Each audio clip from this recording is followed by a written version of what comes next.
Tonight's theme, the Tempest, a play about acknowledging the magic in the world. We always have a rehearsal the week before the show, and after the rehearsal, Lori and Adele, my co-producers, and I, we sit around and figure out what the order is going to be, and figure out what question we're going to ask the participants so that we can use their answer to that question as their introduction tonight. And the question we picked this time was, how has magic touched your life? And I went home after that and I started thinking about magic and the theater, and about when I was first starting up my theater company in 1981. I call it We Tell Stories because it was going to be story theater for children and their families.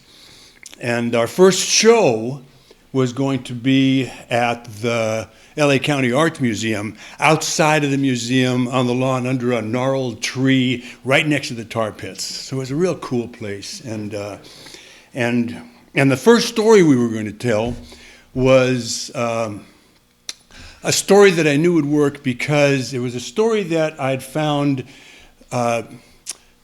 7 years earlier when my first son was 3 years old and I was living in upstate New York.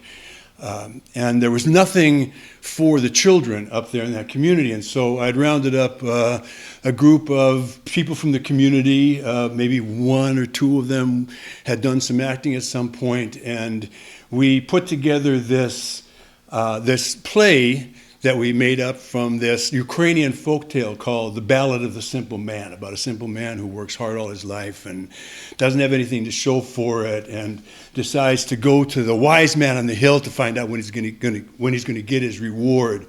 And along the way, he meets a hungry wolf and a tree that's dying and a fair maiden who all have questions for the wise man. And it was just magic back then with this little community of people in New York. And so I knew it would work.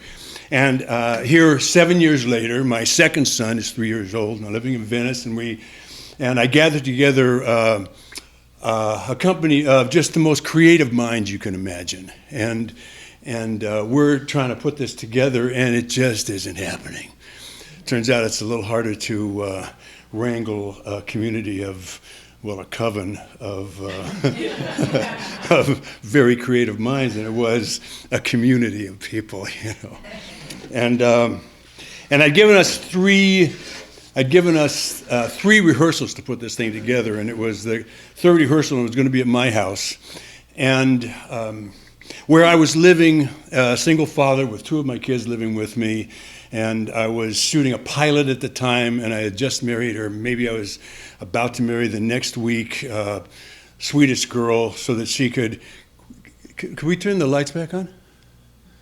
I don't know where the house lights just went out. There we go, thank you. I'd like to keep it on so we can see everybody out there. Thank you. What was I saying? Oh, yeah, it's just about the Swedish girl, right? You remember. Mike remembered. So that she could get a green card and I could get some help around the house, basically. She was cute, though. And so there was a lot going on, and so I'm wolfing down my dinner as the actors are arriving, and one of them's late.